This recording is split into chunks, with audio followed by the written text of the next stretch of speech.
Ci hanno visto il lago. In compagnia di Andrea Carnevale questa sera ad Ischia, nella festa del Club Napoli Ischia. Ciao Andrea, buona serata a te. Buonasera a tutti. Andrea, il Napoli riparte da Antonio Conte, un allenatore importante, un allenatore di carisma, un allenatore di straordinaria, come detto, importanza, ma soprattutto vincente. Era quello che serviva al Napoli per ripartire, per rilanciarsi dopo una stagione negativa. Ma io penso che Antonio Conte sia la garanzia di questo Napoli, del popolo napoletano, e io penso che Conte, se sia venuto a Napoli, abbia avuto delle grandi garanzie dal presidente De Laurentiis, quindi non è venuto né a vedere Vesuvio, né Ischia, né Capri, magari lo potrà fare magari in seguito, però diciamo, un allenatore vincente come Conte io penso che sia venuto cosciente a Napoli e secondo me puntare a qualcosa di importante. Un po' inusuale, no? Però che un allenatore incontri il procuratore del proprio capitano. Ieri c'è stato questo incontro con Mario Giuffredi, Giovanni Di Lorenzo vuole andare alla Juventus, Antonio Conte lo vuole tenere a Napoli. Come andrà a finire secondo te? Non è da Conte insomma incontrare un procuratore, io lo conosco un pochino, ho grande stima per Antonio, perché tanti anni fa insomma volevamo anche portarlo a Udine, però insomma già era un allenatore top e quindi non siamo riusciti, ma al di là di questo penso che il fatto che abbiamo incontrato Giuffrida, io penso che tenga a questo ragazzo qui, perché Di Lorenzo, oltre ad essere un grande giocatore del Napoli, della nazionale, è anche il capitano del Napoli, e quindi chiaramente neanche io, per carità, non mi priverei di Lorenzo, perché sappiamo che insomma ha fatto delle cose straordinarie ed è un uomo importante secondo me anche all'interno dello spogliatoio. C'è la clausola rescissoria su Victor Osimhen, il Napoli si priverà invece di Victor Osimhen?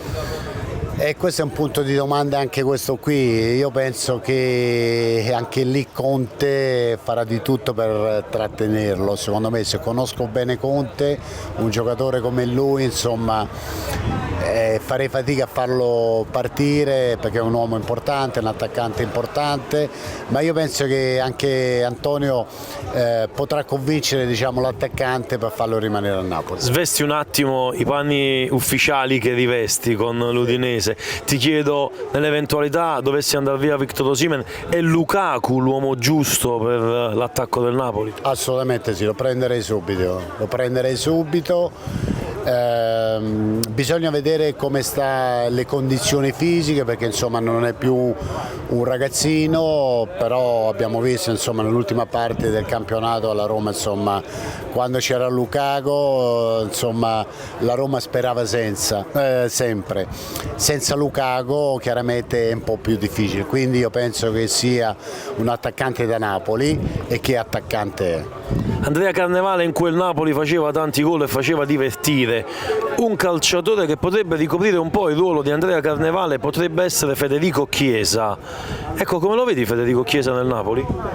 Beh, è un grande campione anche Chiesa, diciamo che non ha fatto molto bene quest'anno, però chiaramente la Juve in generale insomma, ha avuto qualche problema, però Chiesa secondo me a Napoli si esalterebbe proprio, conoscendo diciamo, la tipologia del giocatore, le caratteristiche e l'ambiente diciamo, napoletano.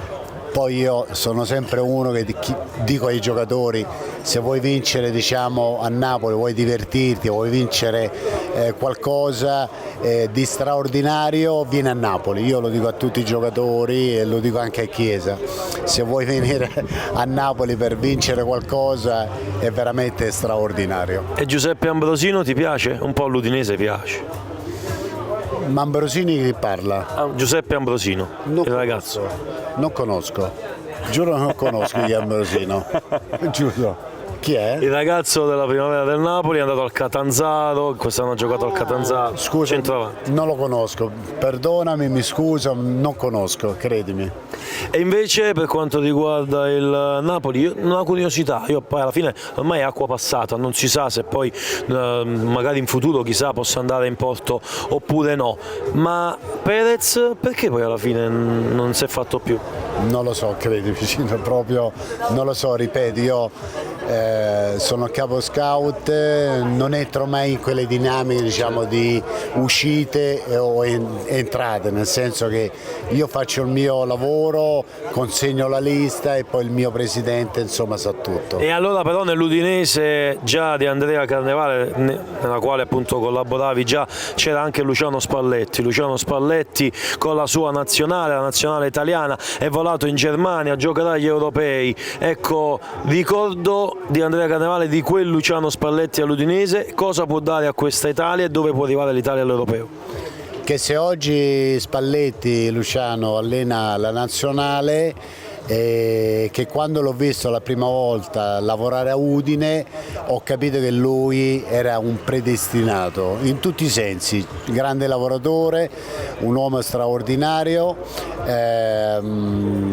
di grande, diciamo, autorità, carisma, e poi è bravo a allenare in campo. Cioè, io vedere allenare Luciano veramente è un fuoriclasse del campo, quindi lo ricordo benissimo e ripeto, se oggi allena la nazionale, bravo Luciano. Dove arriva l'Italia? Può arrivare fino in fondo, ci auguriamo che possa arrivare fino in fondo. È chiaro che non sarà facile perché ci sono anche grandi squadre, insomma c'è la Germania, la Francia è fortissima, insomma Portogallo anche, mi auguro che possa arrivare fino in fondo, poi ci dobbiamo affidare anche un po' alla fortuna. Grazie Andrea. Grazie a voi. Grazie Andrea.